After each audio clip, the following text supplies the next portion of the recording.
jy reg? Openlik. Welkom by die Blitsflits. Goeiemôre, goeiemiddag en selfs goeie aand. Ek het klaar vergeet wat ek sê. Goeiemiddag, goeiemôre, goeienaand, waar ook al jy luister. Nee, ek het dit.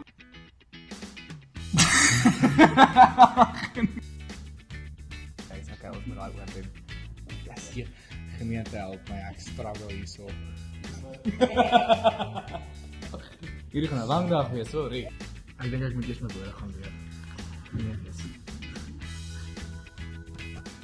Welkom by die Blitsflits.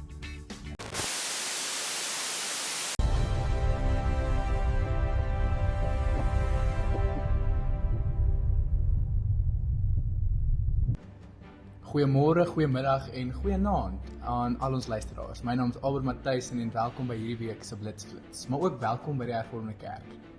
In hierdie week se Blitspos skryf Dr. Martin Jansen van Rensburg oor hoe ons as gelowiges vir mekaar moet versorg. Lees gerus meer oor die kruis en die diakonaat wat in hierdie week se voorblad voorkom. Dan deel ons die goeie nuus rakende ons predikante, Dr. Annelie Botha, wat op 8 Maart 2026 aan gemeente Montana Oos bevestig is. Ons bid u seënwense uit vir die nuwe bedieningsruimte.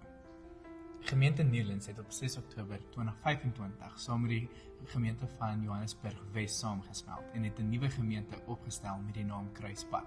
Ons bid dat die Here se seën oor julle samewerking sal rus. Die kommissie van die AKV versoek dat die ringskommissies van die ringsvergadering ingerig moet word, dat dit voldoende gesprekke moet voer oor die positiewe werke van die kerk.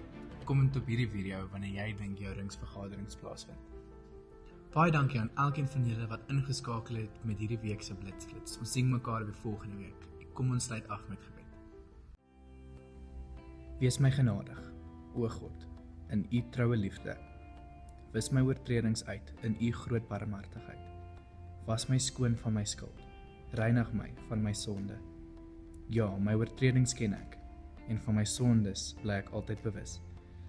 Teen u alleen het ek gesondig. Ek het gedoen wat verkeerd is in u oë. U uitspraak is dus reg en u oordeel regverdig. Amen.